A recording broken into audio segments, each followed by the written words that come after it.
A frightened and confused teenager entered the hospital, unsure she was making the right choice. Her mother, a nurse, had pressured her to have an abortion instead of delivering the baby growing inside her. Doctors performed an initial procedure and then waited 5 days for the team to deliver her stillborn baby. Her mother, the nurse, oversaw the delivery and demanded that the baby's body be properly disposed of. The other nurses subsequently followed her directions, but suddenly everything about the procedure changed. As the medical team finished cleaning up the delivery room and the body left behind by the procedure, 2 nurses heard an unmistakable feeble noise, crying. The source of the sound came as a shock to everyone.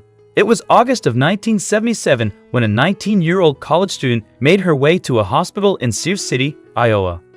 The unwed teen sought to terminate an unwanted pregnancy despite being almost 8 months along. Her mother, a nurse, forced her into making the decision.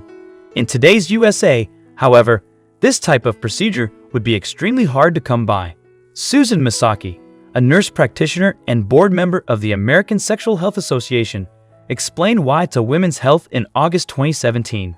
In most cases, a woman can only have a late-term abortion if her health is in danger or if she finds out that there is a serious abnormality with the fetus, Misaki said.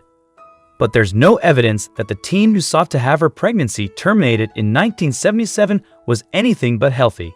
Doctors nonetheless injected saline, a toxic salt solution, into the fluid surrounding her baby in order to end its life. They then left the teen's unborn baby soaked in the toxic fluid for 5 days. At that point, the girl returned to the hospital where doctors induced the baby's arrival. Unlike the scenes of unbridled joy they typically experienced in the delivery room, though, they prepared to deliver a dead child. At first, they believed that their efforts to terminate the pregnancy had been successful.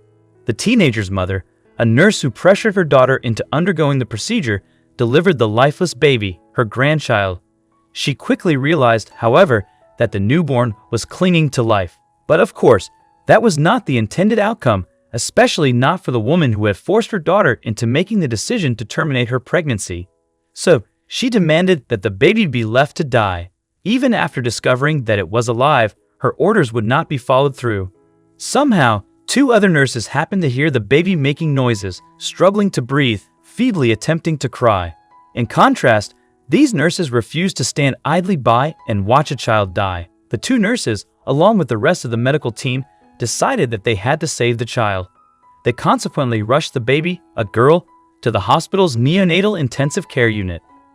She would not have an easy road to recovery, though she weighed less than 3 pounds and suffered from seizures, jaundice, and respiratory problems.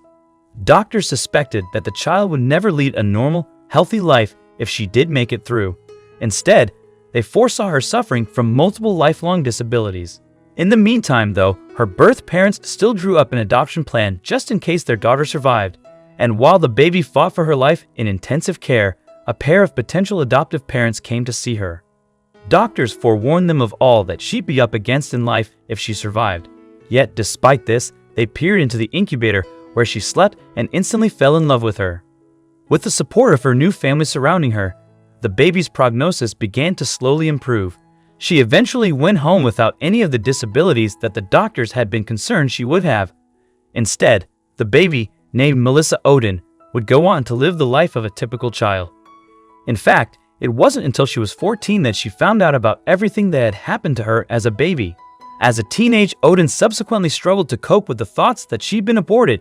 To be 14 years old, it absolutely devastated my life. I didn't want anybody else to know how much I was hurting, she later told News Channel. But rather than letting her life slip away, Odin made a conscious decision to regain control. Her newfound positive approach was reinforced by the fact that she'd been given a second chance already. I had to be willing to wake up and every day say, "You know what, I'm not going to do that today," she claimed. And she did just that. Odin subsequently penned a memoir about her survival and her struggle to comprehend the odds that she overcame. She was also able to conduct more research into her own past and find out who her birth mother was. Eventually, she even reached out to the woman who once tried to have her aborted. The results were helpful for both herself and her birth mother, who thought that her baby had died 30 years before the two came into contact. When she was ready, Odin arranged to meet her biological mother face-to-face in 2016, finding that the encounter elicited more acceptance than anger on her part. It was everything I could have ever expected and more, Odin said. To know that she spent over 30 years of her life believing that I had died at the hospital, how she suffered from immense regret and guilt, and the opportunity to know that her child is alive and loves her and has forgiven her, and then get to meet face to face, Odin continued. Yeah, my excitement was for her, probably more than me, but it was life-changing. I'll never forget the moment that I saw her. I think the words that came out of my mouth were, "It's been a long time." As a wife and mother now, Odin has established the Abortion Survivors Network, offering support to others who have undergone similar experiences. I may have undergone that abortion attempt in secret, she expressed in a Fox News article. I may have been placed for adoption in secret, but I was never meant to stay hidden.